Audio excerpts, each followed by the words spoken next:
Hello and welcome to this channel. My name is Dick van Oeveren and this is the third video in a video series covering the installation and configuration of Elastiflow. If you haven't watched the first two videos, all about installing Elasticsearch and installing Kibana, I would strongly recommend you to watch those before you start watching this video, because it's kind of like a combination of the three videos covering the installation of Elastiflow. And then this video is about installing the Elastiflow component. In the next video, I will show you how the IPFix data is ingested by Elastiflow, and that's IPFix data that is sent from an HPE CX 10000 distributed services switch. And I will show you some dashboards and see how rich that telemetry data actually is that we're sending out. Let's get started with the installation of Elastiflow. The first thing we have to do is get the actual distribution package. We can do wget from the from this site, and let's download that flow collector, Elastiflow flow collector.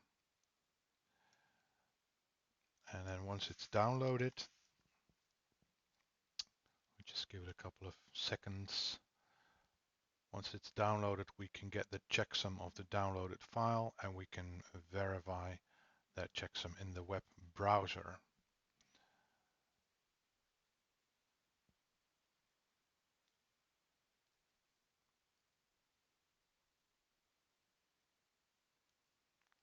Okay, let's get that checksum. Let's check, say, the last 7 numbers, and then let's check out the web browser. Go in here, and so that will be E5FC 3 of 9. 5FC3, so I believe that. And the next is copying the public key into the GPG keychain. Let's download it, and then I would like to trust that public key as well with this command. No worries, I will put all the commands in the description below so you can use those commands. The next step is to install the PCAP libraries and the CA certificates for Elastiflow. Apt install libpcap and CA certificates. Just confirm that.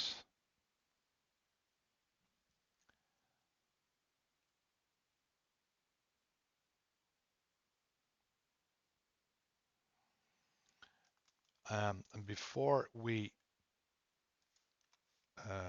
install the distribution file, I just want to make sure that the file is executable. So it's there, ls minus.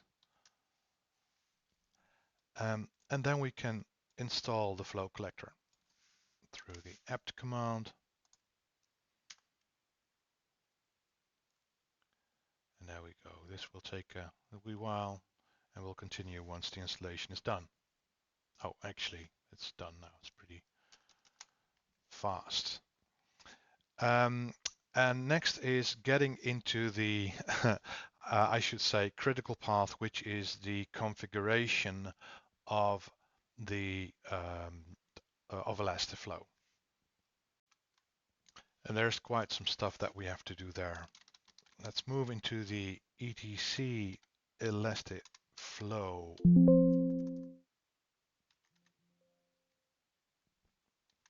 folder, and you can see the flowcoll.yml there. Let's copy that to, it's always good to have a backup if the configuration file is corrupted.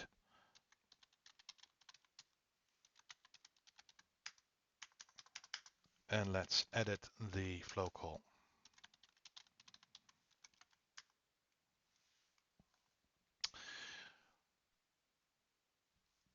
The initial thing here is that obviously you need to get a license in order to get things running. If you don't obtain a license, um, basically what happens is that the community edition is activated, which means that you don't need to assign an account ID or a license key. If you just enable the EF license accepted value, set that as true, then you will run the community edition, which allows you to have a limited number of flows being analyzed. Next is the logging. Let's check out the logging.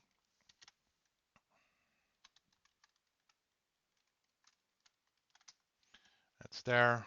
I want to enable logging because I want to check whether well, whether everything works fine, and if it doesn't work fine, I would like to see in the logging what is happening. I'm setting some other parameters here, logger file to 2, and the max, backups is 0 and max age is 2 days, and my backups are 0. In order for Elasticsearch to receive flows from Elastiflow, I need to configure an output. So I need to configure the Elasticsearch output,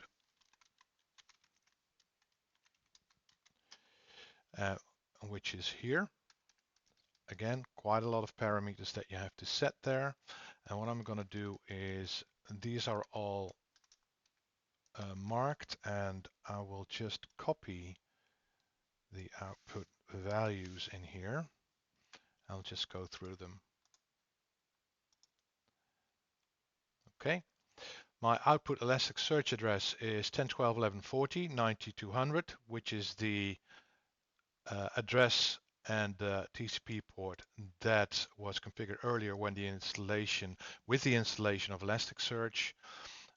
It's the ECS format, so I'm enabling ECS here and enabling the output. Some other parameters here. You got the Elasticsearch password, which is the password that I've provided through the reset password. And I'm also enabling TLS because that's the certificate part.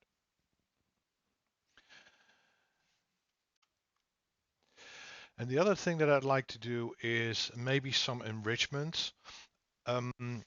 Elastiflow provides some enrichments features like DNS, but also GeoIP information using MaxMind. And I'm going to, and for this part, I'm just going to enable the DNS resolution. Let's see, that's name server. Let's search that one here.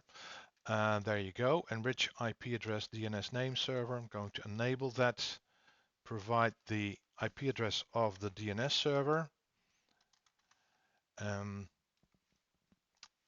Timeout and resolve private.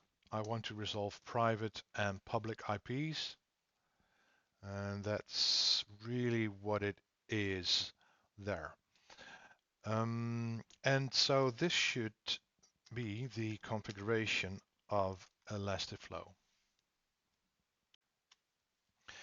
And let's start the flow collector. Restart the daemon, enable the flow collector function, and start it. And what we can do is systemctl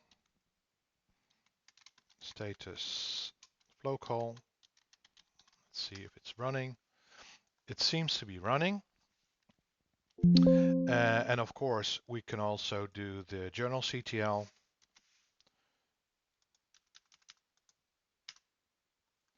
can see lots of stuff happening here. Let's move a little bit up.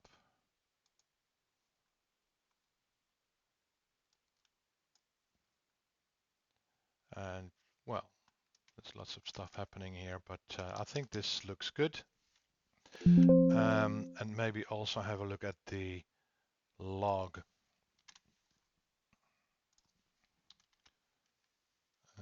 Let's do that. There's no log at the moment, which is a bit strange, but let's see.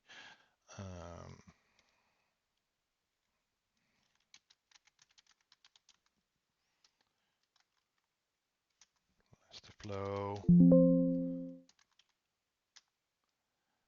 Oh yeah,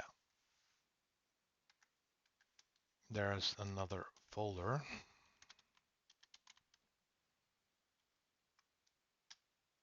There you go. And you can see that that's also seems to be fine. And now that everything is installed, it would be nice if I can get some IPFix data into Elastiflow. Let's go, and in order to do that, I need to go into my PSM.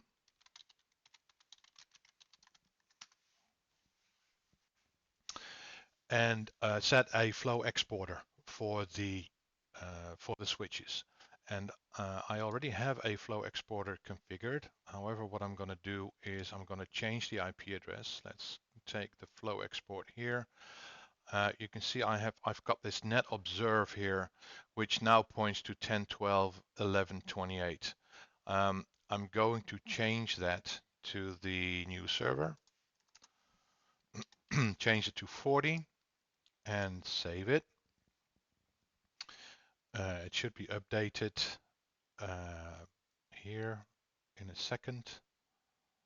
There you go, 2 out of 3 DSCs, which means that this switch is not sending IPFix data, but the other 2 switches that are in this cluster are sending IPFix data to Elastiflow. And then if we want to check whether the Elastiflow server is receiving IPFix data, we could do a TCP dump on this UDP port and see if data is coming in. So we should receive that like every 10 seconds. And there you go. So you can see that IPFix data is coming in from these IP addresses, which means that Elastiflow, or at least a server, is receiving IPFix data. And finally, what we can do is check whether the IPFix data is analyzed by Elasticsearch. And what we do is here go into the dev tools, and let's skip the tour. And what I can do here is I can check out the indices. If there is an Elastiflow indice, that means that data has been ingested by has been ingested by Elastic and should be available. So if I run this command, you see lots of stuff here. I also see there's a thing here called Elastiflow Flow ECS. You can see that there's some data coming in. So if I would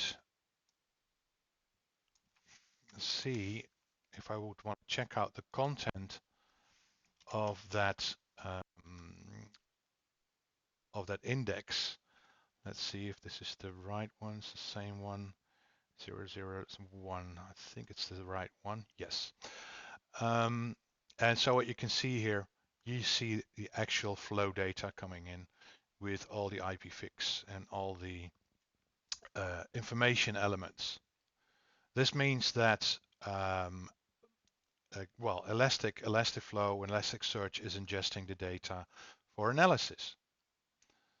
But that's something that we will be looking at in the next video.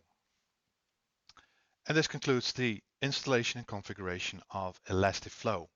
And with that, the installation is complete, and we can start to ingest IPFix data into Elastiflow and do some proper analytics. And that's something that I'm going to show you in the next video. And with that, thank you for watching and hope to see you in the next video. Thanks and bye bye.